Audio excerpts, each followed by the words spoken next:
Everybody, and welcome back to Koi Pond Lifestyle. Whew. Jacket on today, really cold. To be honest, like videos at the moment, mate, I've got loads of things to show you and do, but by the time I finish work it's dark. So I'm trying to do these videos at weekends, or if I grab a bit of lunch and I'm at home. So yeah, it's difficult doing some videoing at the moment. Main thing I'm working on at the moment is my plan to improve or make bigger, or whatever you want to call it, my upside down aquarium, viewing tower, again, whatever you want to call them. So that's my main plan at the moment. Now, as I said in the last video, one of the main bits came that I'm working on, but my next stage, now I know the actual size of the aquarium that's going in, is to get some engineering fabrication done, because it's got to go back somewhere on the pond. Now, with it going bigger, excuse me, is that I've got to be very aware that I'm hanging this thing off the side of my pond. Now, the last one I did was 70 litres, which is around about sort of 70 kilograms, I believe. So that was interesting, because I just hung it off one wall. Now, this one is a bit bigger than that. So, and it's a little bit different shape, and you'll kind of see it when it all comes to fruition, which I can't wait for you to see. Oh, it's going to be it. I can't wait for the fish to see it as well, because the fish are going to love it. Doesn't matter how big the fish get, they will be able to play. Woo! But I've got to be careful with what I'm doing and how I'm fitting it into the pond, because it looks like I'm going to have to hang it again off the side of the pond, and that's going to be a lot of weight. So I've bottled out. I'm getting the welder out and started making my own. I'm going to go to a fabricator, a good friend of mine who's done some work for us in the past.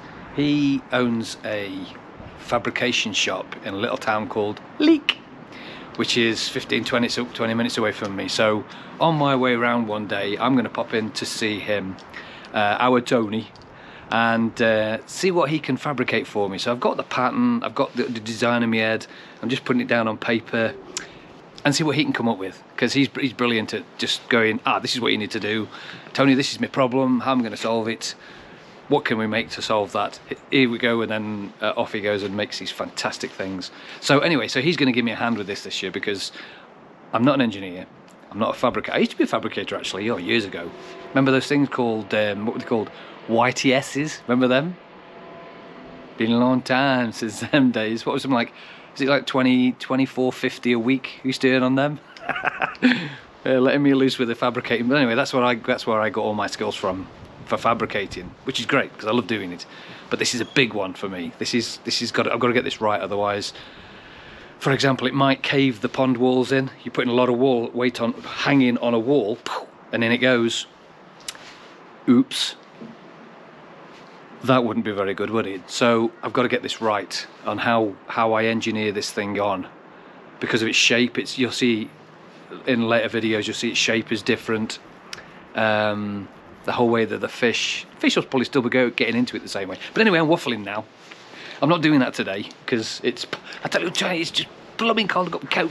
First time I've had my coat on doing these videos because it's blooming freezing. So, water tests. In my last video, I said that I was turning my air off in the pond for 12 hours of the day. So 12 hours in the day, it's I've got no airflow, no air pump blowing cold air into my system. I've taken my discs out of my pond now, so the discs are gone. This have come out now, so there's no air being pumped into the pond. Because don't forget, there was a few people sort of commenting, is that a good idea? You've got an oxygen for your fish. Don't forget, cold water holds a lot more oxygen than warm water. For example, in the summer you need lots and lots of oxygen going in, because your water's a lot warmer and it doesn't hold the oxygen. Again, when the sun comes out, it draws oxygen from your pond, I believe. Again, if you know any better, please comment below. We could all know that one. So I'm constantly keeping an eye on my water testing for nitrite and ammonia, because I'm not feeding my fish anymore, but I believe that they do still produce ammonia even though you're not feeding them. So I'm just doing some tests at the moment. Oh, bear a second. Right, sorry about that. Somebody at the door. Wife ordering more blooming clothes. I thought that was some more parts for the pond, but unfortunately not. So, where was I? Yeah, I'm keeping on with water testing. That's what we're going to do today. So let's crack on with that.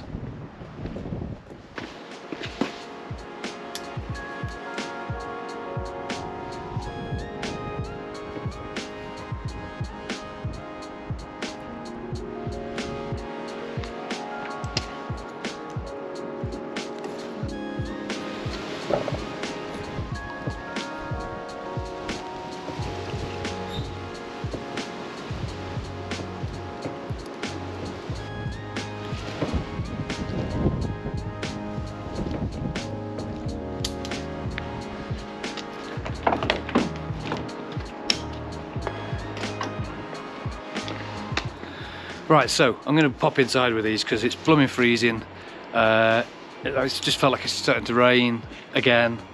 Or was it snow this time? I don't know. So we're going to pop inside and get these done. Let's rock. Right, back in the man cave. Let me just move this old aquarium cabinet out of the way.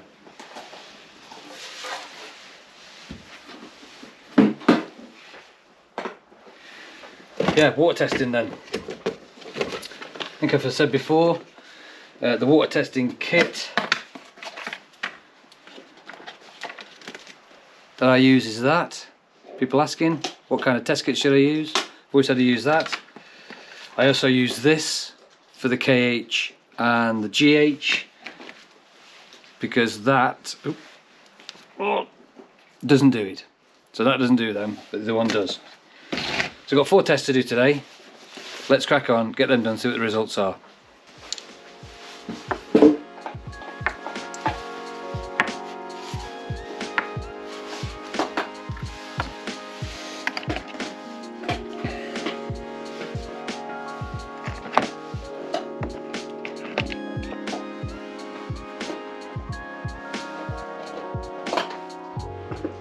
So, okay, 4 tests. First of all, we're going to do nitrite, shakinsy bottle. Nitrite is what I'm aiming to keep an eye on.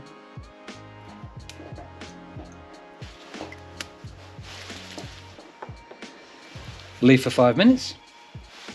I'm going to check the ammonia. Solution 1.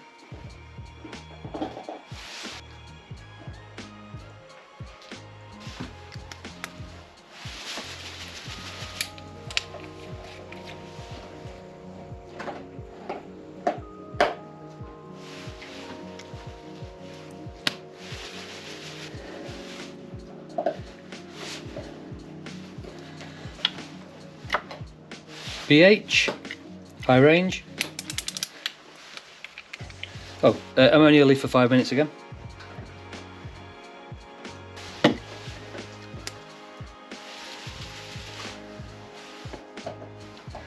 And my KH, or carbon hardness.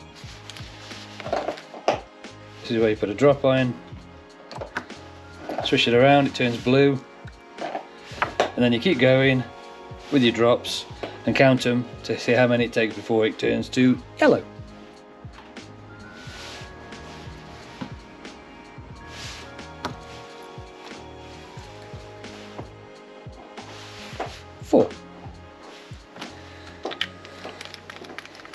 Right, results time. This has been in for 5, well actually they've been in for 10 minutes because it's colder water. So I've always been told, and again, comment below if you think different, is that when you're doing your nitrite and when you're doing any water tests and you need to leave them for so long, you need to just leave them for longer because it's colder water, apparently. So that's what I've been told. So I basically stood with it in my hand, just warming it up. But so yeah, nitrite looking good. Now we said about ammonia, and that the fish will continue to create ammonia even though I'm not feeding them, and that's what I'm seeing.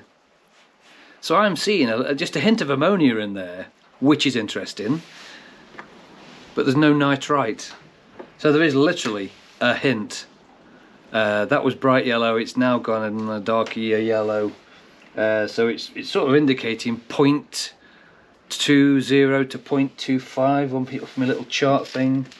Get a little chart on the back. And it's kind of indicating, yeah, it's not 0 basically. So yeah, fish must still produce ammonia even though you're not feeding them. So that's interesting. pH is standard, that's what my pH always is, which is good, so that's not moved. KH has moved from 5 to 4. So that was an interesting one. It's just gone down 1. So I'm going to keep an eye on that. So I'm going to keep doing these tests on a regular basis because I want to make sure. Is it nice and quiet in here without the air on? Apart from the dog chewing the bone in the background. So yeah, it's nice and quiet without the air on. And it only goes on at night now. 7 PM to 7 AM. I run it Because a lot of times we've got the fire in through the night as well, so it's kind of blowing a little warm air, but it's not that warm by the time it gets there. It's got to go outside through the filter system and in there. And it's not far, but it's still not warm air. It's just aired air. This is such a thing. I don't know. No, don't comment below on that one. Not interested. So there's your water test. Let's go to another day. Okay, here we are. Another day, another dollar. Have we seen it before? Anyways. Just got back from my engineers, or my fabricator should I say, to see what we can do with the new viewing aquarium, upside down aquarium, viewing platform, upside down, whatever you want to call it. I keep saying that, I'm gonna stop. So, interesting one, because the last one I used, as I said before, is 70 kilograms. This one is 100 litres, so it's a little bit bigger. And I'm going to put it back into the original corner where I had the first one. So, having spoken to my engineer, he's now saying this is going to be quite critical. You're hanging 100 kilograms off one of these walls. You need to get that right, because if you don't, then it could be a nightmare, which is what I said earlier. So he was just confirming what I was thinking in my plans. So what we decided to do is go off both walls. So we're going to hang it off two walls. So one there, one there. So the bracket like this that I'm slipping over the side of the wall there, just to show how they fit, it's going to have two of them. One on this side, one on the other, and then the unit's going to go here. Now I can now reveal the shape it's going to be, because I've got an old, well, what you saw earlier on where I said, oh, just move the aquarium base or whatever it was. So it's going to look like this.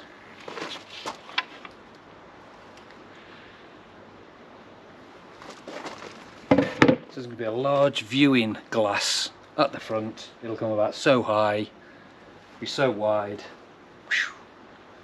So the fish can see out, we can see in.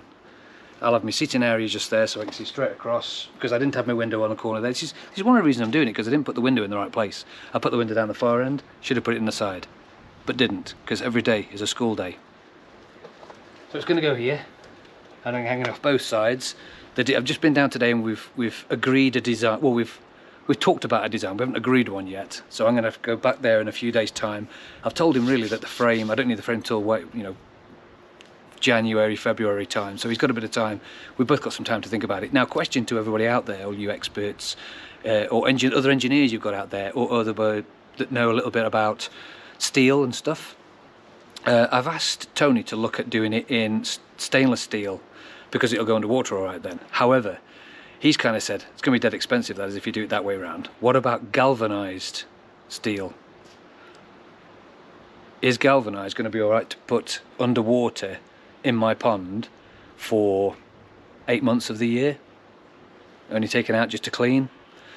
So question there for you. I'm also looking into plastic coating, so potentially plastic coating the frame. So yeah, there's a number of options you've got at the moment, but yeah, he did mention galvanized, and I've never dealt with galvanized before, so what it's like leaving galvanized underwater for an amount of time, is there any toxicity? Wow, look at me. Is that the right word? I don't know. Is there any of that for the fish in the pond? I don't know. If you know, could you comment below, please? Because this is the only bit that I'm not really sure of. Everything else is going quite nicely. So yes, going to be interesting this is. If I pull it off, I'll be well chuffed. But we'll see, won't we? So let's see how that goes. So usual stuff, look at the pond temperatures. Pond at the moment is between 5 and 6 degrees, so kind of hovering. Everything's still insulated, still got the covers on. I'm only putting the window cover on when a frost is around, because the fish seem to, they're just not there this moment in time. There's me ruining my theory of when the cover's off, the fish like to use it. But the fish are sitting on the bottom at the moment, so the covers, I'm sort of taking it on, taking it off, and be able to put a bit of light into the pond. And one other thing I forgot to mention as well is when I was doing those water tests earlier, I spoke about the one test that does nitrite, nitrate, ammonia and so on, and the other test kit that I use for GH and KH. Well, what I use now for KH is that. I've been using that for KH. It's quite a good kit actually. It comes with its own little syringe. Drop that, pick that up in a minute. the KH bottle, and it's only a little bottle. It's how many goes I'm going to get out of this? I don't know, 10 millilitres. So it just says X amount of for KH. Yeah, so only 10 millilitres, so not a great big bottle. And then you get your own mixing thing as well. So yeah, this is what I'm using. Sorry, that one is what I'm using for my KH. So I don't know. I just thought I'd let you know in case you wanted to get one. I don't know. I'm absolutely fucking all right. And on that bombshell, you can turn off now. No, not yet. Thanks very much for watching. If you've not subscribed yet, please hit the subscribe down the bottom there. Click a like if you like the video. Bing the notification for more up and coming videos, and share to all your friends. Thanks very much for watching. This was a very cold, wintry Koi Pond lifestyle.